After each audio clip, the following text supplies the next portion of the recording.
the White House accidentally declared that we're all women. I saw that. That's hilarious. They're the liberal rednecks. They like cornbread and butt sex. They care way too much but don't give a fuck. They're the liberal rednecks that makes some people upset, but they got 3 big old dicks that you can suck. Trae looks like Freddie Ford Mercury. Who? Freddie who? Ford Mercury. Oh, it's The that only Alan Jackson thing, song is I feel like Crazy ad placement. Yeah, but that song hits though. I love that song. It only occurred to me when I got older that like, oh, that's a pretty wild, clear ad placement that he probably got paid by Mercury to do that. I think the model year he name drops in that song at least once, it's like 49 or something, which is wild listening to, because that's just so ancient. But I guess, but when he put that out, it's like it probably still seemed still like 40 years old. It was like saying having an 85 Mustang or something. Exactly. That's what. But to us, it was ancient. Then, it's wild. Like it wasn't really that bad. Speaking of old shit, I just want to say R.I.P. Garth Hudson from the band passed away, and he was the last remaining member of the band. And I know that it's a dark day for many reasons, but it's a dark day to me because nobody from the band is alive anymore, and that super sucks. Also, he was 87. Yeah, me too. Also, he was 87, and like, bro, being a member of that particular band and making it to almost 90 is crazy to me. When did Robbie Robertson die? He died in 2023 at 80 years old. I still feel like he'd been on borrowed time too. Yeah. Like 80. I came very close to running into him once, but didn't. He had just been there and left. He would have no idea who I was, but it would have been cool for me. But yeah, very. Yeah, it's when I did Mark Maron's podcast. When we went, you go to his house to do that. When I got there, he told me, he was like, "Oh, you just missed Robbie Robertson. He like literally just left 30 seconds ago." When I was younger, I hated him because I knew that him and Levon had like a rift between them, and I was such team Levon. And then I got older, and I was like, well, I like them all. Who gives a fuck? Like, of course they're gonna fight. He's Canadian. What are you gonna do? How many bands don't fight? All the money, right? Yeah. You're correct. And also, like, there was that once you watch The Last Waltz and you start reading all the shit about, like, they were, dude, like, they quit. They Barry Sanders did. You know what I mean? Like, they stopped being a band at, like, the very height of their shit. And the reason was basically that Robbie Robertson had been, old Scorsese had got him sniffing his own farts. And he was basically like, why are you in this band? Come to Hollywood and you'll be the hottest shit when it comes to, scoring movies and doing all this shit. And like, yeah, he was successful and stuff, but never to the amount that I think he thought he was going to be. Whereas that band, goddammit, don't hit. Yeah. I get the impulse though, I think, because it's like, well, I don't know. Obviously, as a comedian, being in a rock and roll band that hits. If you don't fight, what are you doing? Well, it just seems to me like it would be, well, that too, but I'm talking about making that decision. What I'm saying is like, it seems like it would be so rad. Like, I travel all the time and I perform. It ain't being a rock star though. Being a rock star seems like it would hit, but still tiring. Right. So I'm saying it's very hard to find a rock job. Right, that's not boring. You're at home all the time. Yeah, that would rule. I'd do it too. And if you can knock that down, like my man T-Bone, right? Yeah. Like he's got a studio in his house, and he's a very successful fucking legend, and he don't ever have to leave if he don't want to. Which he is touring right now to support his new album. Y'all should check it out. It's really good. Yeah, but he doesn't. That's the first time. Well, that's the first time he's like really toured in a long time. I'm pretty sure because he was telling me about it out. But. And I'm sure in his mind he's been like, yeah, staying at home does it. This whole time he's been That's what I'm saying. So I get why anybody would want to do that, want to make that happen. I think it went the other way around. I think they like split up and then Robertson started to do that. They were already having a big riff over money. For me, I'm not like screw Robbie Robertson because he left the band. It's more that, according to Levon, who I have on a pedestal and nearly made my son's middle name Levon, he should be on they had agreed to do it a non-traditional way, meaning, yes, royalties usually go to whoever is considered the lyricist, they had agreed not to do that, for one, because they had just said we're all equal, but for two, according to Levon, they helped him write all those songs. Right. But he wrote down he was the lyricist, and then he kept all the money and the royalties. And once they started to get success, that started pissing people off. So, and again, whether anyone believes it or not, all I'm saying is I don't have ill will towards Robbie Robertson's memory because he broke up the band by going to Hollywood. For me, it's more like, oh, I feel like you sold your boys out for money, and one of your boys was Levon Helm, so it's easy for me to pick team. I don't really get why it traditionally works that way with lyricists or whatever. Anyway, meaning like I get that sometimes in a band there's like a central creative driving force that everyone acknowledges. Sure. But I know that also there's a lot of times where it's like, okay, they do write the lyrics, but then like they work with the rest of the band members to put the music or song together. You know what I mean? They got like the lyrics, like this being the key, whatever. But then a lot of times Levon the lyrics will be like, don't know shit about arrangement. Exactly. It's like, well, I'll do this and he'll do that and whatever. Right. And then they put it all together. And I don't see how that should be, when it works like that, it should be equal parts in my opinion. But if the song gets sold like as a whole, it shouldn't work like that. I guess the only thing is like, let's say hypothetically, someone covers the song, right? And they don't use any of the original arrangement because they make it totally their own. The only thing they use is the lyrics. Like, then, okay, that's one thing. Sure. Yeah, the fact that the lyricist would get most everything when the song is just sold as a package, right? Because, like, I promise you, Robbie Robertson didn't know shit about the organ or like that Garth Hudson did. He was a fucking, maestro on that thing. Didn't know anything about drum arrangements and all the stuff that Levon did to make. Yeah, like, I agree with you. Like, the song, half their songs are great lyrically, but like it's the arrangement of the whole thing that makes them smash. Yeah, I wonder, Bernie Taupin, does he get like half? Like of Elton John? Well, because like normally the lyricist gets like the bulk of it, but obviously in that case that's not Can't happening. Be true. It can't be happening. Maybe it's a 50-50 deal. They just have their own agreement. Yeah, you're right. I would doubt, but I know just enough about the music industry to be ignorant on this. I'm still about to just expound upon this for 2 paragraphs. That's what we do here. Reckless speculation from our butts. I think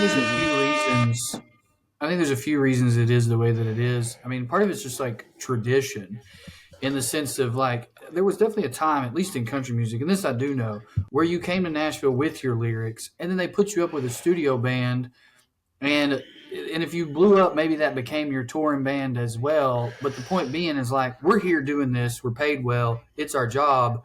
You come with the lyrics, and if that blows up, you get it.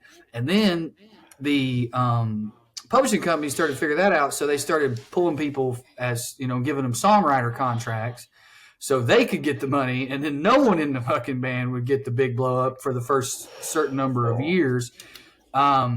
So I think it's tradition mixed with just like good old American military style capitalism. I say military style meaning like you got to have a leader. Leaders get paid the most.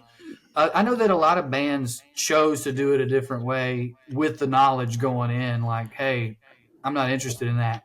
You have to assume, I do anyway, that like Flea can say to Anthony Kiedis, you're going to give me more money or I'm going to quit the band and that's going to look bad on you.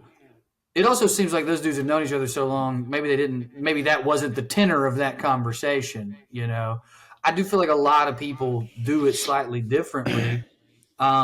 It's like, dude, Bob Dylan ain't sharing writer credits with, hey, in this case, literally the same band for a few years. Yeah. But then you go with Robbie Robertson, and you just don't know. Maybe he is a genius lyricist.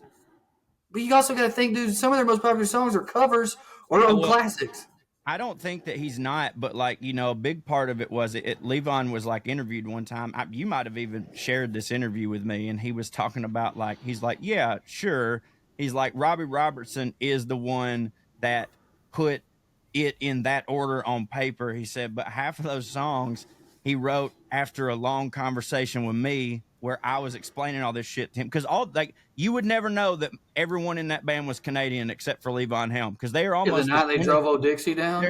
They're almost the quintessential American band, but they're all from Canada. And the night they drove blew old my Dixie mind when down, I found that out. Right. Like, well, the night they you can make 2 arguments there. You could also argue I could, of course. Well, the reverse of like that kind of proves his genius. Right. Like it kind of He was able proves to extract his that. worth of like Levon, run your mouth, and then I'm gonna turn it into a hit. I don't disagree with that either. For the record, I don't disagree with that either because, like, you know, if you're, it would be like if you're Robbie Robertson and Levon Helm is this great orator who's sitting there explaining to you, a Canadian, about his experience growing up in Arkansas and stuff. You're a songwriter. How are you not going to hear that and be inspired by it and then put it down? So I'm like, well, you know, whatever. But I guess Levon's argument was like, all those hits were inspired by me. You know what I mean? They were inspired by me, and here I'm getting a drummer's salary for it, and that's kind of fucked up. You're right. This band won't exist without me, so I demand to be paid more. And he goes, no. And then the band breaks up. And I made a vow to myself when I decided that I'm going to be a person who realizes the Civil War was awful, and I'm not on the South's team in that. And I'm going to be on the South's team in literally every other debate. So that's a deal I made with myself. So Levon Helm versus not just the North, the white North, which is arguably the worst one. Fuck everybody but Levon is how I feel. Well, of course, I agree with that. Yeah, I mean, I'm definitely on Levon's side. At least with the band, Levon was from Arkansas and was very legit. And dude, they're all legit. Credence. I mean, I'm talking about with the way that they sound. They're Canadian. Yeah. They sound. Credence is like they're Californian. Like all of them, Fogerty included, and it's like born on the bayou. It's like born in the Bay Area, but they smash. Don't get me wrong, I didn't know that about They're them. Some of the best appropriators of all time. Yeah, really. Dude, I didn't know that. I mean, this is like if the internet had existed, we would have, I guess. But like, I found that out, you know, about Fogerty or whatever later in life, and I was like, I don't know, I bought it, you know, like very much so. They sounded like it to me. It's not authenticity we're after. I borrowed this from Tyler Mango. It's sincerity. Tom Fogerty meant that shit, dude. Sure. Well, now that we're into who else is like that is Kid Rock. He's very he's very sincere. He definitely means it. Yeah. Well, now that we're into that and I know where we're going from here, I just want to briefly share with y'all something wild that happened to me. And this will take 2 seconds. Before you do, let me just say, Trae, show some respect. That's Secretary of Defense, Kid Rock. Yeah. Hey, before this, while I was eating my sandwich, before we started, I listened to Only God Knows Why, and it, still goes hard. It rips. Yeah. Were you thinking about how Kid Rock's Secretary of Defense, and that was your response? Yeah, I mean, yeah, pretty much. I could not think about his whole deal now. I was like, my eyes out over that. So I went to bed on Sunday night, and I woke up today at lunch. Right? What? Literally? Literally. No, you missed a hell of a day. I texted y'all. I texted the fucking thread today, son. Like, go check since the last time I fucking texted y'all in the thread. I texted Trae one time yesterday when I woke up in the middle of some shit because he had whispered to me or something. But otherwise, I've been fucking radio silent, right? So I think the longest I've ever slept at once was 18 hours after a Bonnaroo one time. Well, here's the thing. I was sick. I went to bed fine, and I woke up, I guess, sick, and then went to bed and slept through all the sick and shit. So, but at one point, and again, I would have to wake up to pee, but I'd be in this like fucking fog, and I kind of didn't know what day it was. And I guess I just perpetually thought it was the night that I went to. Does that make sense? I just perpetually thought that it was the night. You should probably go get a test. I know, I really should. But anyways, like, I woke up I came out, and Amber was like, I was wondering when you were going to, and I looked, and it was fucking Tuesday, right? Like, I woke up, I went to bed and woke up, whole different president. I'd missed the championship, all this stuff, right? Well, like, anyways, this is the crazy part. Clearly, I was covered in sweat. I'd had a fever, and it broke. So I'm having these crazy fever dreams. But because Amber told me, she said, you literally didn't move for an entire 24-hour period. She's like, you were out. She's like, I kept thinking, like, goddamn, he's gonna wake up at like 2 a.m. and not be able to sleep. She's like, but you were gone, snoring, all this shit. I had a dream that, like, I can't explain this other than in my brain, it lasted a whole year. Yeah. Like it was a whole year, and I had all these experiences, and then I woke up and I was like, I didn't know where the fuck I was. I thought that was my life. And I, for like an hour, now it's fading now because that's how dreams are. But for like 2 hours, I was subconscious. Like, I wasn't even trying. I was mourning the loss of like all these friends that I knew. And I was like, what the fuck is happening? By the way, parts of my mouth were coming out. Like little pieces of skin was just falling out of my mouth. And I had a film over my face that I like peeled off like I'd been wearing a mask or something. And I got Are you talking about in the dream? No, Or I'm talking about when I woke up. I yeah. literally had like this sick I've had film this over shit in me my that mouth. I You say parts of, but not parts of your mouth, like build up in your mouth. build up right? in my, but I've so had- much of it where I was like, it felt like I was that's pulling out my gross. jaw. I've But had dude, that before when I'm it when I'm. was- But you sick. molted.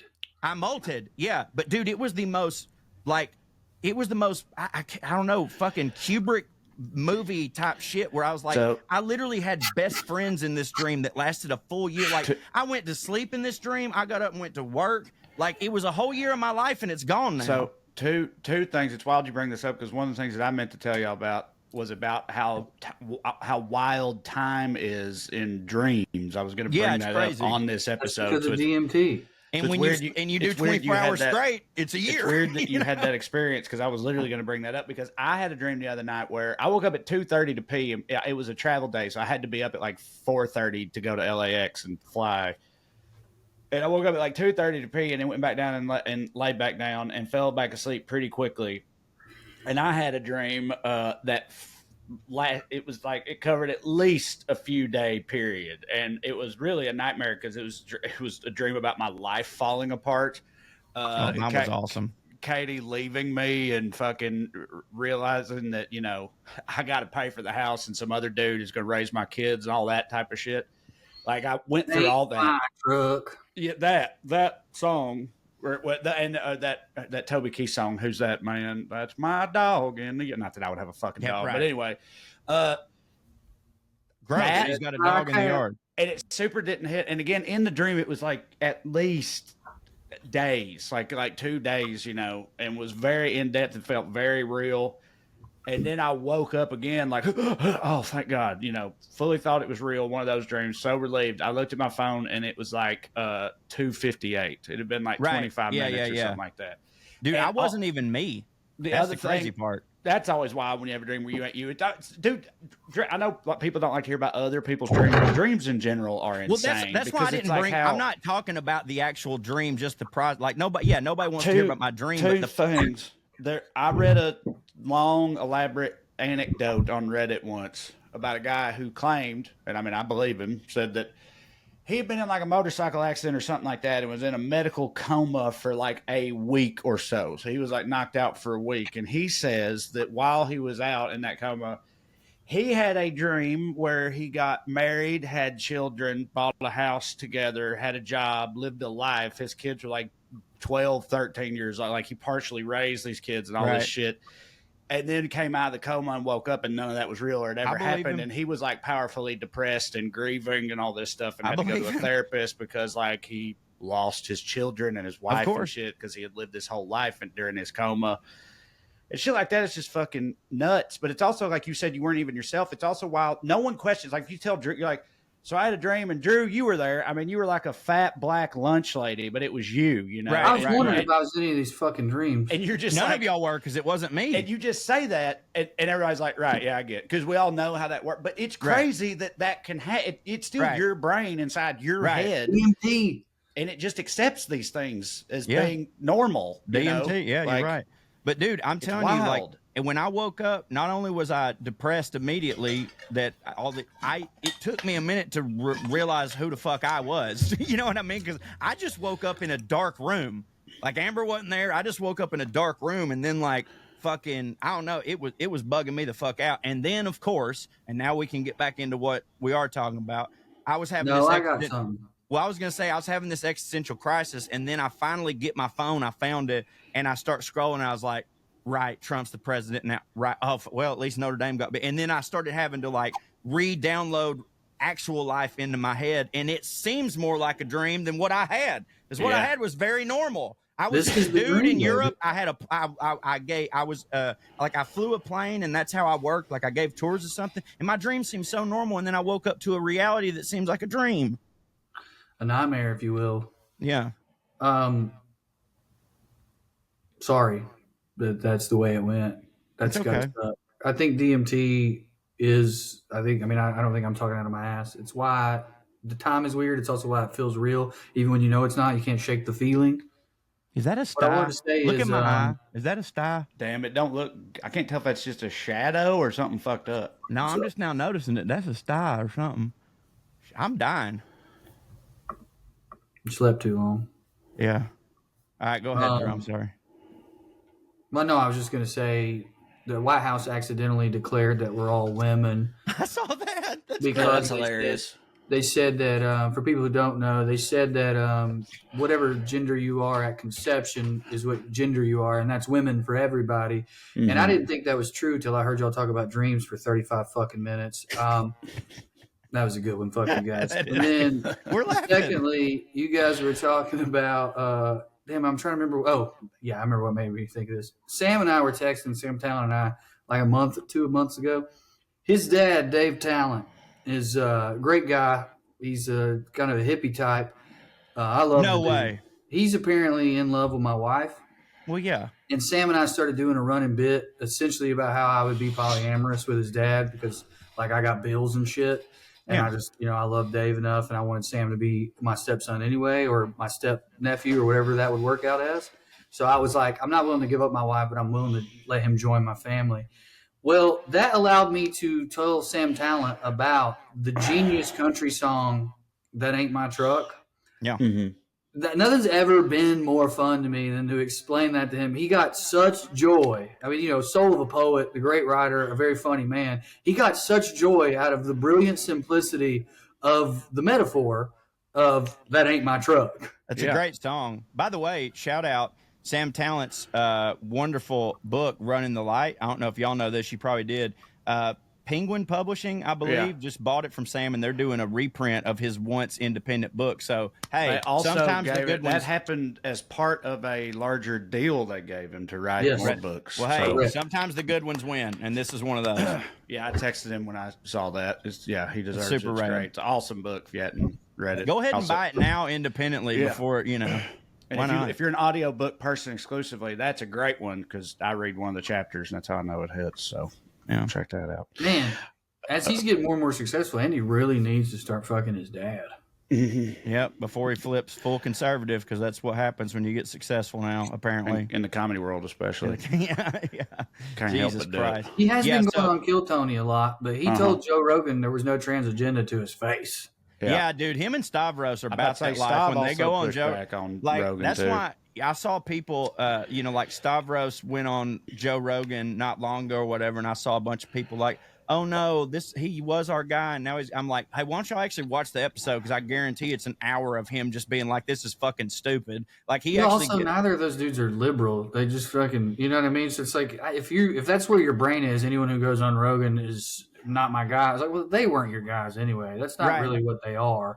Yeah. Democrats, whatever word you want to throw at it, they're like something very different. than that. But they're doing a thing that, like, I feel like most people, most like self-professed liberals would like, which is like they'll always be like, no, you should speak truth to power, you should go in, and it's like they are doing that. Like they use their platform to go on these places and say the things that they like. Like I think it would be worse if Stavros didn't go on Rogan. No one invites me, but I've always I'd said go that in a heartbeat. I've always said that my policy is that, now, of course, Joe Rogan, but I don't even mean Joe Rogan. Like I would go on any of these fuckers' shows if they. Me too, gladly.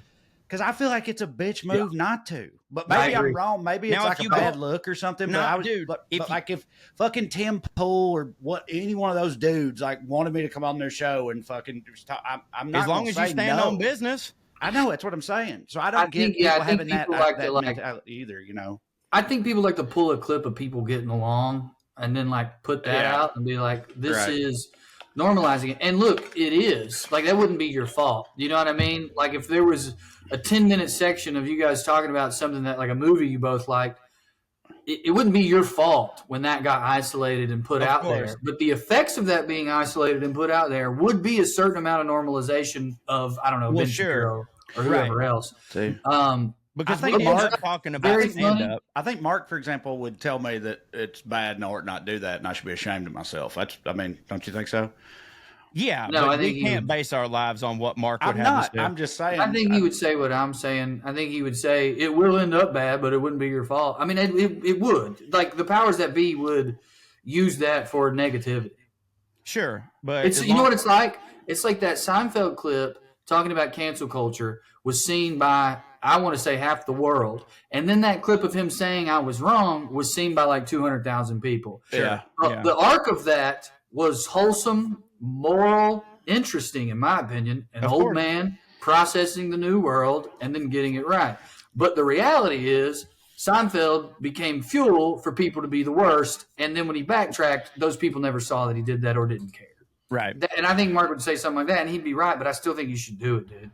Yeah, well, you know what y'all should do? You should take control of your diet, guys. That's what you should do. I want to talk to y'all about our sponsor this week, Factor, one of my absolute favorites. Y'all know that. I've been saying it for a while, and it's because I mean it. Me and Katie have been getting boxes of Factor meals for a long time now because it's like, it's hard to find meals that are convenient that also genuinely hit, and that's exactly what Factor is. And so I'm a big, big fan. You can optimize your nutrition this year with Factor because they got chef-made gourmet meals that make eating well easy. They're dietitian approved and ready to heat and eat in only 2 minutes so you can feel right and feel great no matter what life throws at you. Factor always arrives fresh and fully prepared, perfect for any active, busy lifestyle. You can also lose up to 8 pounds in 8 weeks when you use Factor's keto meals based on a randomized controlled clinical trial with Factor Keto. Results may vary depending on diet and, of course, how much you exercise. But Factor has 40 options across 8 dietary preferences on the menu each and every week. So it's easy to pick meals that are tailored to your goals. You could choose from preferences like Calorie Smart, Protein Plus, or Keto. Factor can help you feel your best all day long with wholesome smoothies, breakfast items, grab-and-go snacks, and even more add-ons. So reach your goals this year with ingredients you can trust and convenience that can't be beat with Factor. It's like I said, big fan. I just had, the last one I had was it's like a jalapeno cheddar chicken deal that they got over cauliflower rice. I didn't know much. I didn't know about cauliflower rice. I'm too trash to have found out about it previously, but I'm a pretty big fan of that because it's like, it is rice-y, but it's better for you because it's vegetables, which vegetables hit for me too. Factor does that kind of thing. They mix it up, give you stuff that's good for you and also tastes good. Pop it in the microwave 2 minutes and you're hitting at lunchtime or whenever you want to eat them. I'm a lunchtime guy. So eat smart with Factor. Get started at factormeals.com/wellred50 off and use the code WellRED50 off to get 50% off your first box plus free shipping. That's code WellRED50 off at factormeals.com/wellred50 off to get 50% off plus free shipping on your first box with Factor. Make a hit. Make it hit. Today's WellRED podcast is also sponsored by Squarespace, and we thank them for doing so. Squarespace is an all-in-one website platform for entrepreneurs and or comedians to stand out and succeed online. Whether you're just starting out or managing a growing brand, Squarespace makes it easy to create a beautiful website, engage with your audience, and sell anything from products to content to time, all in one place on your own terms. As I've said here before, folks, I use Squarespace on my own website. I like it a lot. I like it because it's easy. I like it because it's intuitive. And I like it because it gives me what I need and nothing more.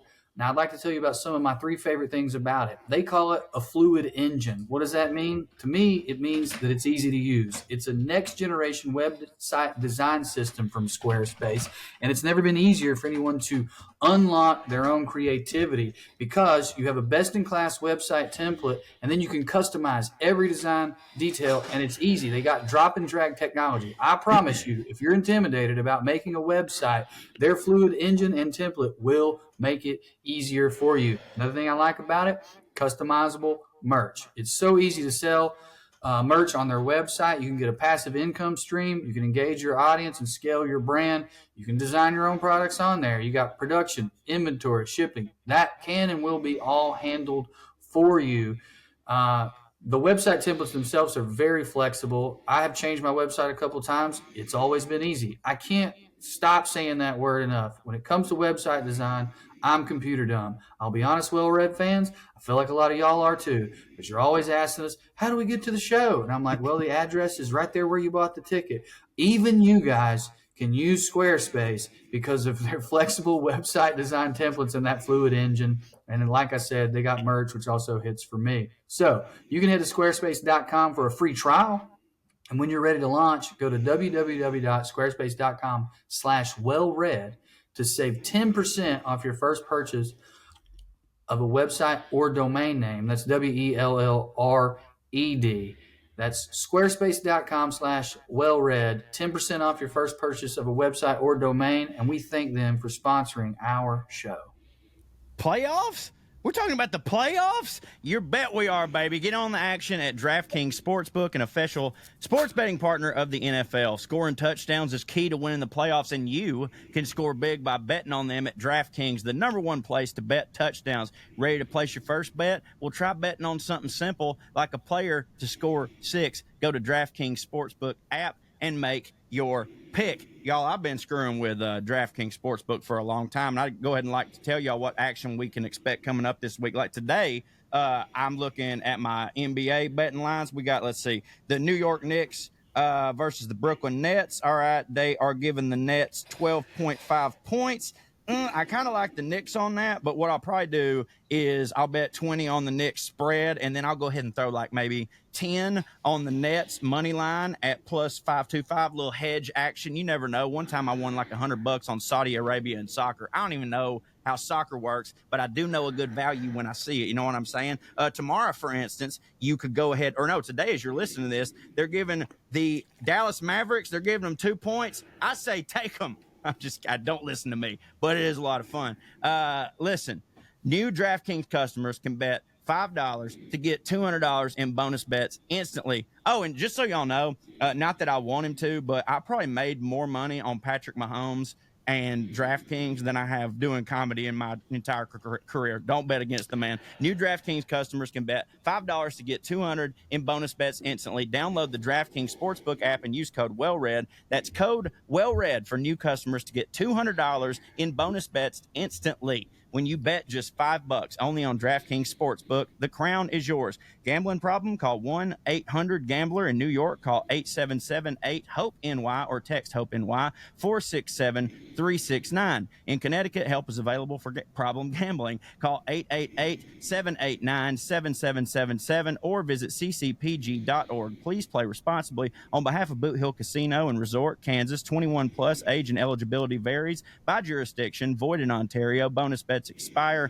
168 hours after issuance. For additional terms and responsible gaming resources, see dkng.co/audio. Thank you, DraftKings, for sponsoring this podcast and making me money every February. Skew. All right, and we're back, everybody. So, yeah, you missed a hell of a day, Joe. A whole lot of stuff happened. All of it hit for me. I thought it was all great. I was a big fan of all of it. But I'm pretty stoked. Yeah, but no, did they make it legal to be white? Was that one of them executive orders? Yeah, it hits to be white again. So that's it's fine. legal. Straight white male. You can be a man again. Me and Mark, well, I'm sure there's probably a lot of people listening to this that also listen to Skews, or at least some, and they know that me and Mark have started pre-recording because he really wanted to, which is fine with me. But like this week is a good example. I feel like we barely even talked because we recorded it yesterday, and does this mean I'm never going to guest host again? Well, I don't know. I wouldn't say never, but probably less.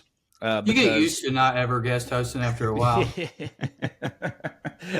But anyway, we did it yesterday, and we tell the people on the episode, hey, this is Monday when we're recording this. So we really barely even talked about Elon doing a Nazi salute or whatever, and that's going to be weird now, you know, because it don't come out until tonight. Because it's weird because Mark did. I had not even seen it at the time we recorded. You know me. I mean, I watched Trump's whole inauguration and the whole speech and everything, but I hadn't even seen the Elon shit. Yeah, why would you? Yeah. Well, I need to make a video about it. I didn't know what to talk about. No, now you would, but I'm saying, like, if you're sitting there live, Elon comes on, it's like, yeah, dude, you're not the president. Oh, no. I don't even know if you have an official cabinet position yet. There's no reason for an American to watch that. I didn't even know that stuff was going to continue to happen. I thought it was over or whatever. So I hadn't even seen it, but Mark had seen it and did mention it, but he kind of just mentioned it in passing. And then it became like maybe the biggest story of the whole thing. And it's like, I just texted Mark about it a minute ago. I was like, I feel like you kind of just barely brought that up. What was that about? I guess he just somehow, I guess he thought he's like, no one's even gonna register or care that this dude did this because that's how crazy things are or something. But it's all over the place. Well, his people, the cat turds of the world, not cat turd, but the cat turd adjacent people. Place. Yeah. I know, but I know exactly what you're talking about, and that's like that's unbelievable. It's crazy. Yeah, he's right? a thought Well, leader. they're all commenting like, yo, well, this kind of seems like AI to me. And then what's funny enough is other Republicans are commenting and they're like, no, this was during the live thing. We saw it. It's not AI, but they didn't seem to give a shit. It's like, well, for some of them, and they've been replying as much, this is in fact a feature and not a bug. It is what they have voted for. Now, look, I mean, you could go so many ways with how you feel about whoever Elon Musk is in our government now, making that salute. I think the debate, to me, at hand is like, is it better that we have mask off fascism in the long term? I know it's not better in the short term. Don't you ever fucking put that in my mouth, because a lot of people, and I know this, and I don't want anyone to like be out there and be like, it's bad. I know. No, you're right. I know what you're about to say, and you're right. Do you think, is this going to like make it easier to convince? You know what I'm trying to say? Like, hey, yes. They're just going to like make trans people illegal. They're Nazi saluting. Like, will you now at least listen to something else? For the people that have never cared, it will mean nothing. But there's plenty of people who were like, no, it's not those things. You're just trying to put it on them. Yes, I agree with the people who literally just couldn't see because it was completely in the shadows. I do, but like Roy Wood used to have a bit where he would. No, hold on. Now Drew's not saying it's good. Trey. I brought it up because I think it's worth debating. What more did they need to fucking see 8 years in to know better? I'm talking about young people, right? That's a good point. Young people, like there's some like, dude, there was this fucking dude went viral on Twitter, and he was a Mexican, and he was like, what's up with all this mass deportation bullshit? He's like, I voted for Trump, yada yada yada, and they were like, have you not? And he goes, I don't follow politics like that closely. I'm not online all the time. Like they just wanted to say slurs. Yeah. And they hate trans people. I mean, for some people, it really is. I should say they're freaked out by trans people, and they think the trans agenda, whatever that means, is going to make their kids trans. Right. And look, if you're rock stupid, that is scary. Like if someone tells you they're going to cut your kid's wiener off at school and you believe it, then that is in fact a terrifying specter of reality. Absolutely. It's not reality. So I guess I get that. And I get what you're saying with the kids. Here's what the kids think, legitimately. And this is, to a great extent, the Democratic Party at the top's fault. They think, a lot of them, that Joe Biden got rid of abortion. Right. And Donald Trump brought back TikTok. Yeah. Right. And while neither of those are even remotely true. Well, TikTok told them directly that Donald Trump was him. brought TikTok back. That is fair. Yeah. In an attempt to suck up to him, because what's happening is there's a 90-day punt going on with TikTok. Yeah. And that was directly TikTok sucking up to Trump, hoping that the 90-day punt will work, is one theory. The other theory, by the way, there's a big theory out there that TikTok's already been bought by Meta, that they bought the data first, and that the shutdown was so that they could transfer everyone's data to their own servers. Which took about a day, Meta which makes sense. Thank Trump for it, in an attempt to suck up to Trump, because now Mark Zuckerberg is sitting with the other billionaires at the inauguration. Well, the other thing that I've seen on Reddit, I've seen multiple posts that have like screenshots and purported evidence and stuff illustrating that since TikTok has come back, that like it seems to be censoring things that are like kind of lefty or leftist, and then also that's happened on Instagram too since Mark Zuckerberg make his baby. 100% been happening on the gram. I can't post anything without getting flagged now. Super hits for me, my whole thing. But selfishly, but also just don't hit in general, because it's like where there ain't gonna be nothing. I mean, it was bad enough when it happened to Twitter, because I mean Twitter hit for me, used to, and it was me too. I didn't think that the rest of them. I felt to me like the universal response, not universal, but the biggest response to the Twitter situation was, wow, this really ruined Twitter. And also they lost a bunch of advertisers, I thought, and they made less money. And it seemed like it got worse from a business perspective.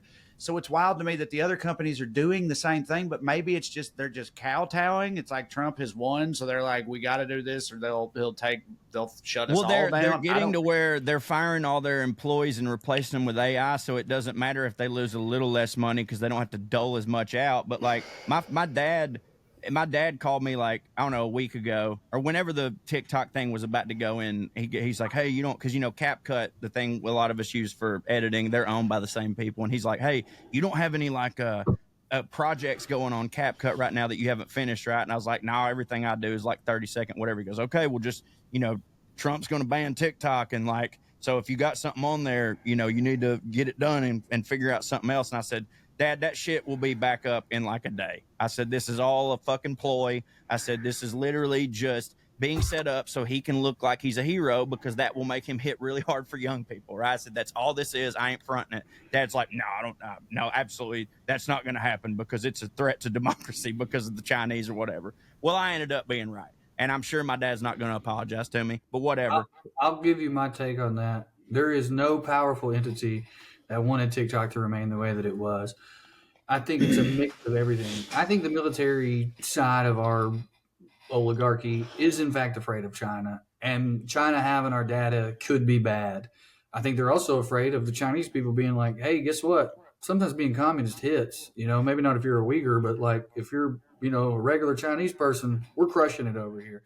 So I think Mark made a good point about that when we recorded yesterday that I thought was funny. He said that like, cause you talk about like a lot of people when TikTok was going down or seemed to be down, they went to Red Note, right? Which is like, which is like Chinese propaganda. Policed by the CCP. Like you're literally not allowed to say that it's bad. And then there was all these stories about like, Chinese people on Red Note are telling Americans how hard it hits over there. And Mark was like, well, I mean, fucking yeah. He's like, they're literally not allowed to say anything else. Like, they'll kill their whole family if they say anything else. It's like, of course, the propaganda app is going to have propaganda all over it. And it's this state sanctioned, app is like, makes China sound awesome. And Mark was like, fuck it, of course it does. It's like, I hadn't really thought about that. And I'm not saying the things that they're saying aren't true, but I just thought that was funny because that hadn't even occurred to me. And I was like, because I'm also stupid. And I was like, yeah, you're right. That's a pretty good point. It would make China sound like it. I wish Sweden It's also what social media is. Everything. Very few people America looks like it post hits anything on but Instagram. the best version of their life. Right. Yes, it's a highlight reel. That's well, true. and that's the thing about I'm just saying your dad has I think a legitimate point in terms of the people in a room who make a decision. All right, now who else is in a room making a decision?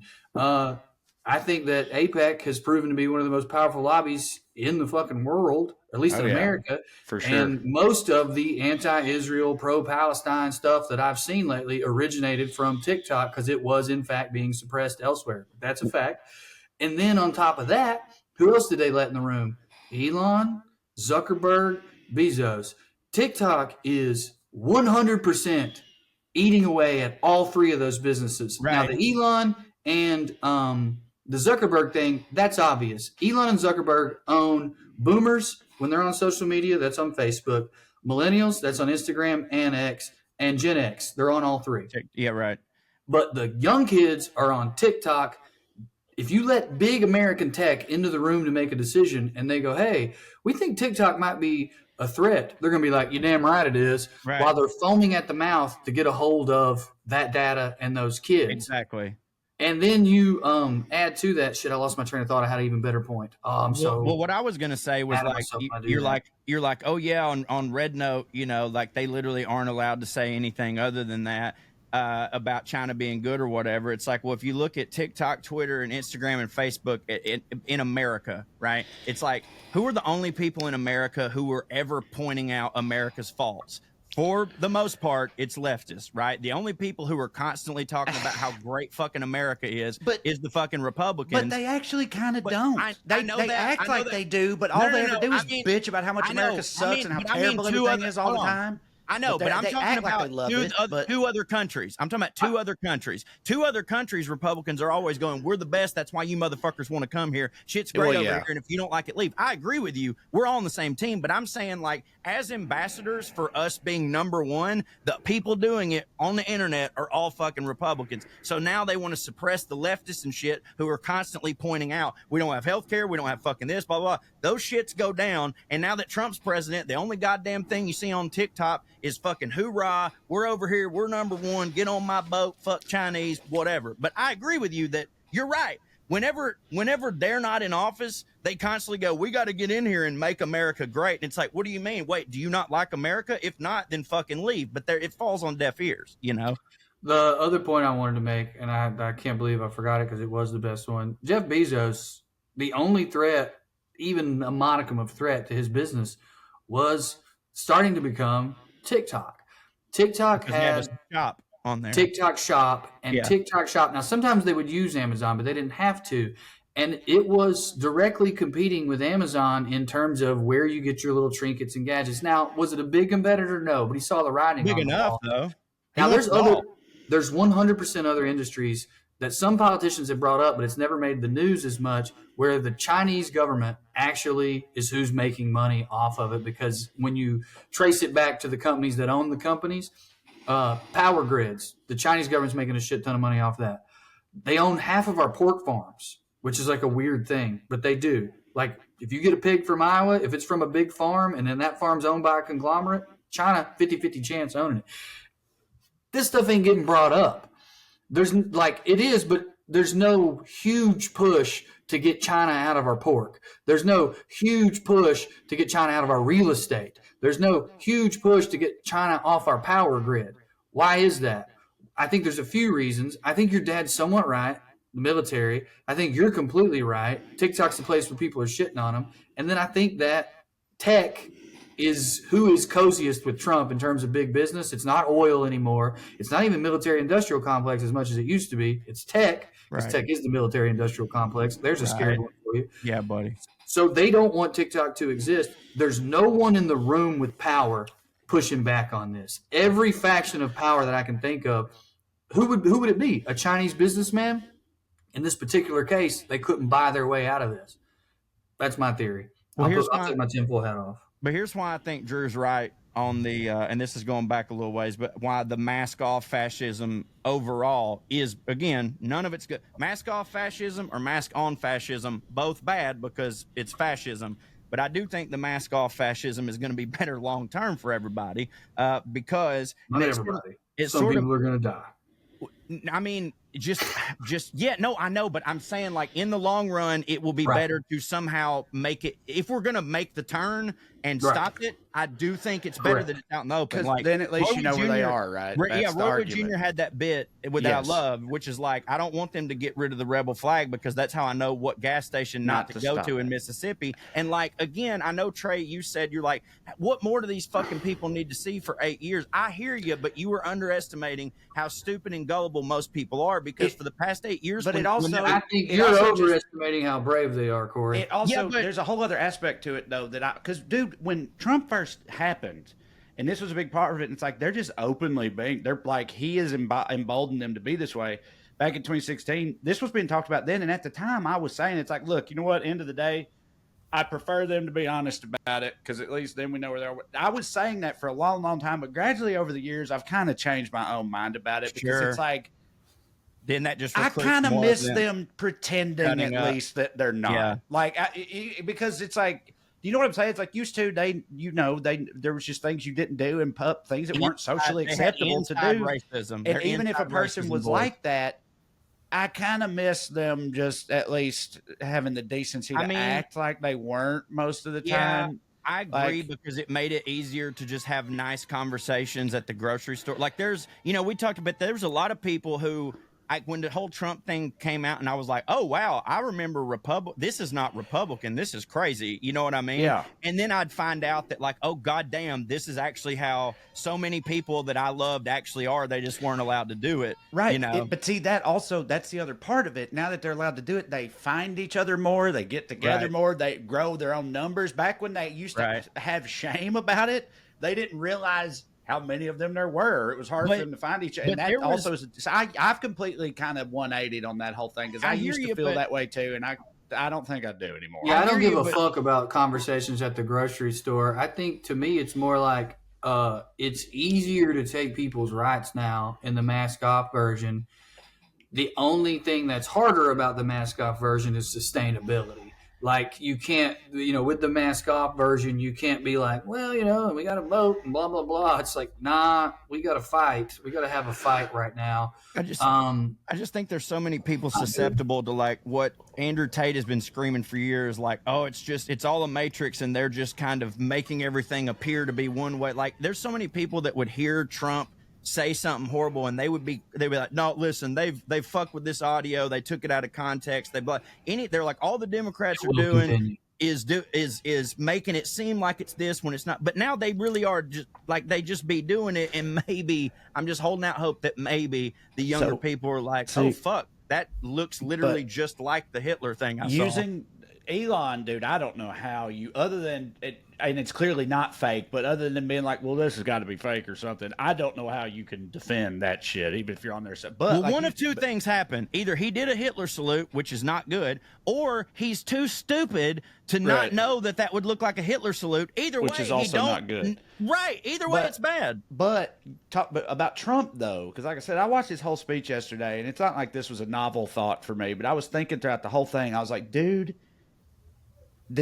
he is absolutely crushing for his people right now this whole time. And it's like, and I started thinking, it was like, a lot of this, almost all of it sounds so awesome if you dumb and wrong about stuff. Yeah, like if you don't know, if you don't really know what he means or how things work, it sounds fucking great. For example, he said things like, this country doesn't work. I'm paraphrasing, but it was essentially, this country doesn't work for regular people. Instead, it benefits only a favored few at the expense of everyone else, which is 100% true if you're talking about the billionaire oligarchs, right? But they're sitting in the front row. But he's talking about immigrants, right? He's talking about migrants with guns and rapists. And that's who he's talking somehow. about, and trans people. And he says, like, our healthcare system is a failure, which is true. We need universal healthcare, but he wants to privatize it all. Right. And it's like that with every single thing. He just says a thing, and it's like, if I didn't know what you meant or what your plan to do is, I would be like, fuck yeah, that rules. Right. Like the whole thing. Well, there's so many people who don't know that.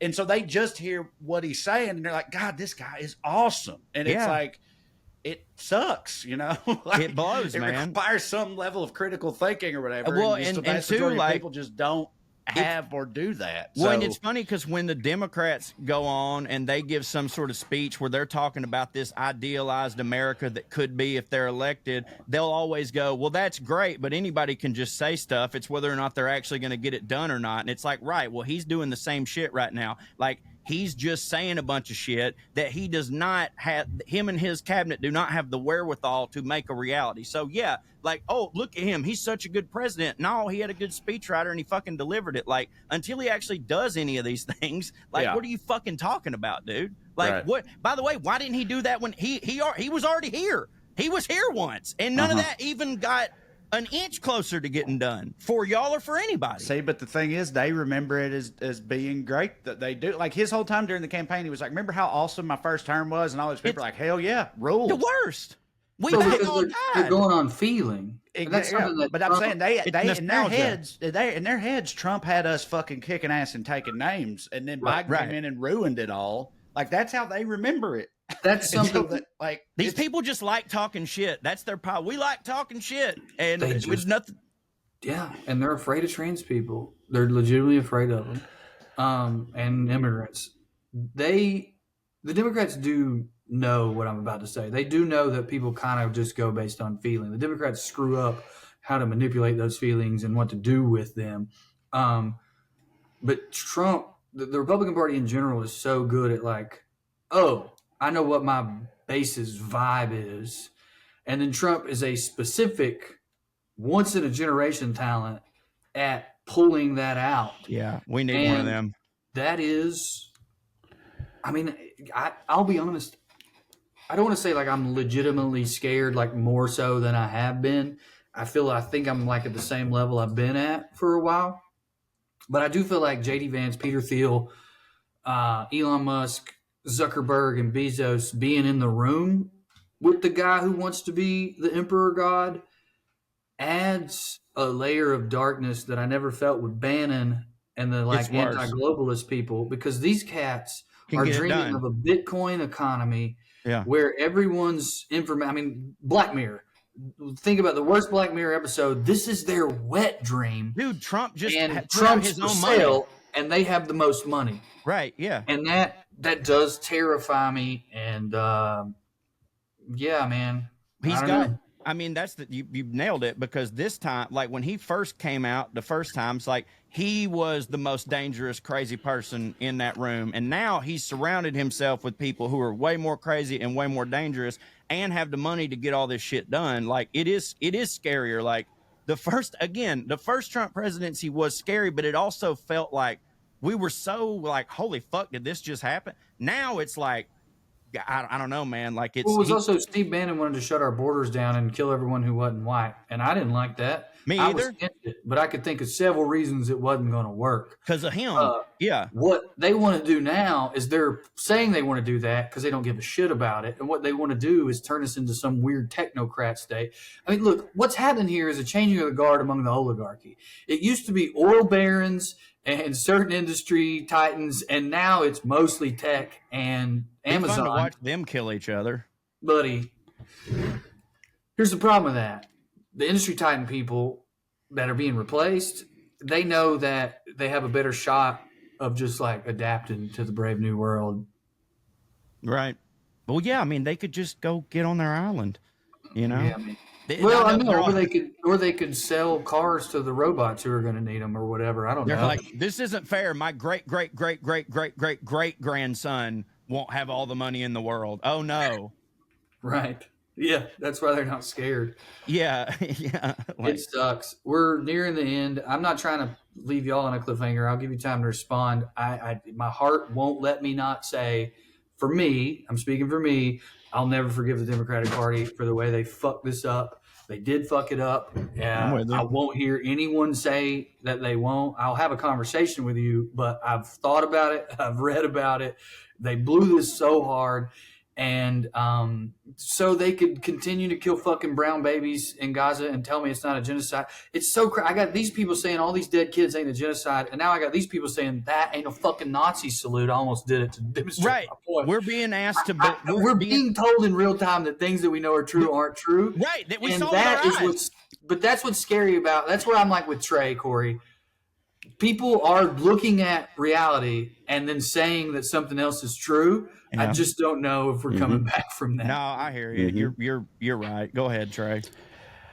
I mean, yeah, no, I definitely think the Democrats fucked it up, and they like the Chargers of politics. It's like it doesn't matter how much it seems like they should hit or whatever. They'll just find a way to not hit at the end, which hits for me with the Chargers, but with the Democrats, it's like they underachieve consistently. The only hope that I have, because I always have to try to find some hope or somewhere, and I mean, there's no real reason to believe this right now, but Trump was literally just sworn in, so like maybe he'll die of a heart attack next time around, if we still have elections and he doesn't become king and all that, there will be like a legitimate primary that will result in a like actually inspiring and exciting candidate or something like that, like something close to like what Obama was in 2008. Don't get me wrong, I know that Obama also is a moderate neoliberal and for sure was ultimately a disappointment in that way, but I mean but in the moment though, at the time it was like special, and like that they need another one of those, and I don't even know if that person is on the scene yet, or if they are, they're not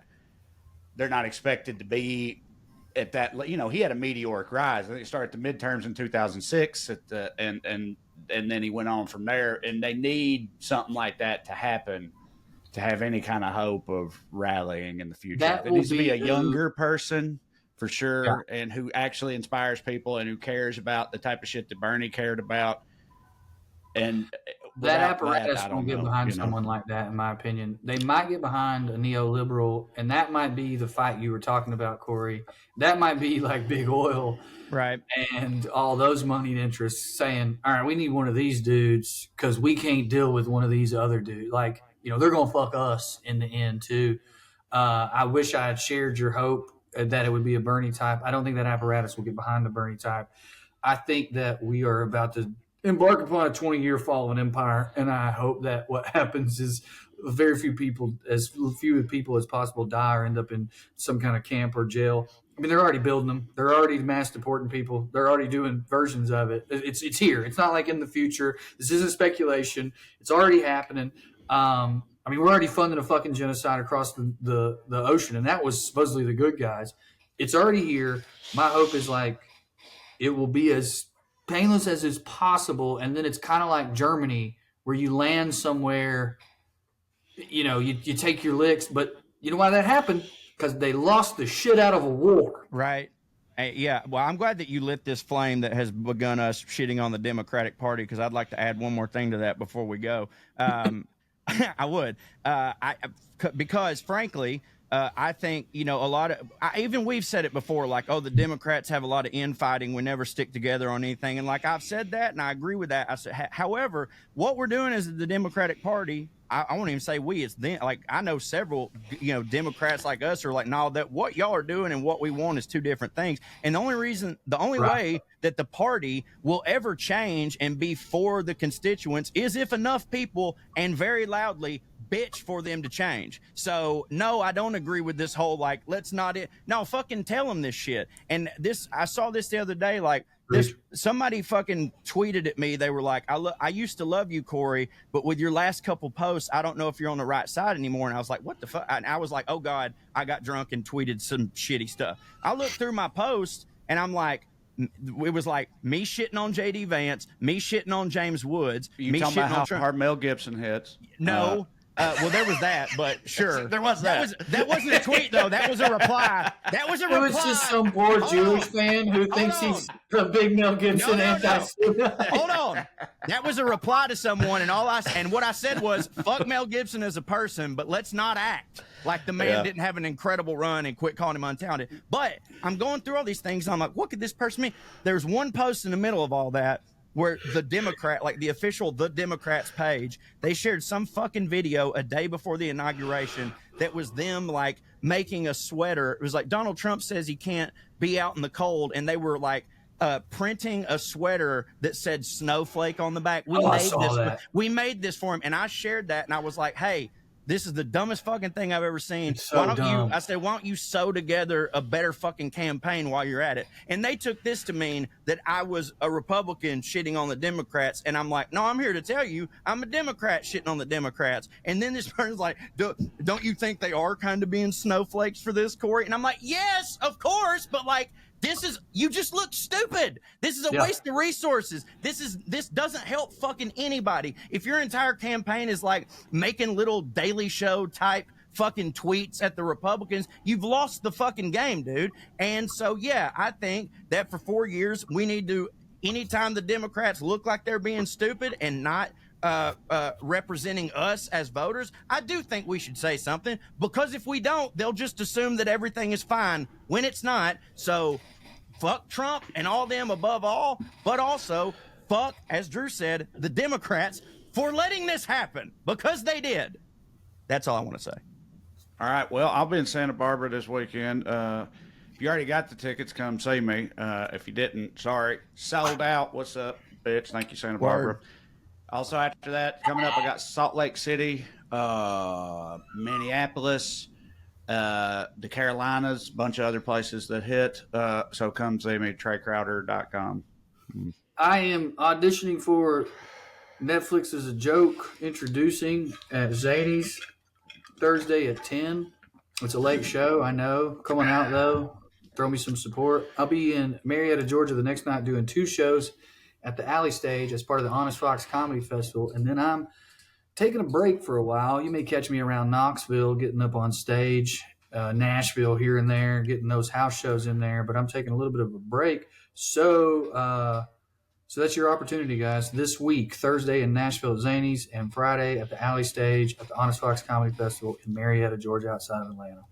I'm adding some dates right now as we speak. I'll keep y'all posted. I did want to say thank you to everybody who came out in Raleigh this weekend. We had like such a limited time to promote, and y'all still filled them bitches up and showed me a lot of love, and I really appreciate that. But until then, WeLoveCorey.com. That's for all my bonus stuff, and it's a lot of fun. Listen to Gravy Baby, listen to Weekly Skews, listen to Putting on Airs, and also thank you all for listening to the WellRED Show. We'd love to stick around longer, but we got to go.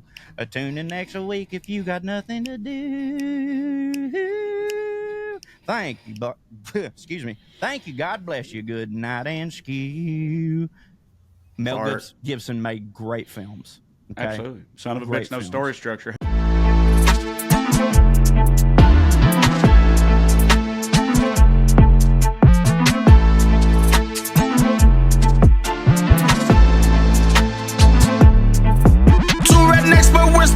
fancy, putting on airs. We might not know much about history, we don't care. We gon' get drunk and we talk about yachts. We gon' get drunk and we gon' talk a lot. Dress real fancy, sit in our chairs, sip on our tea, putting on airs. We collected from our love of Downton Abbey. We collected, we found out we're both so fancy. Hey, what's the difference between rednecks and royal families? Only money, cause they both have sex with family. Ew. Putting on airs. What other rednecks will talk about foreign affairs? Laughing so hard that we end up falling out our chairs. Sir Trae, Sir Corey, oh what a pair.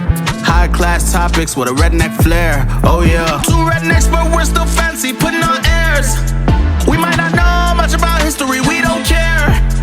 We gon' get drunk and we talk about yachts. We gon' get drunk and we gon' talk a lot. Dress real fancy, sit in our chairs, sip on our tea, putting on airs. Two rednecks but we're still fancy, putting on airs. We might not know much about history, we don't care. We gon' get drunk and we talk about yachts. We gon' get drunk and we gon' talk a lot. Dress real fancy, sit in our chairs, sip on our tea, putting on airs. Okay, it's Team Squirrel or Team Trae. Oh yeah, we keeping it basic.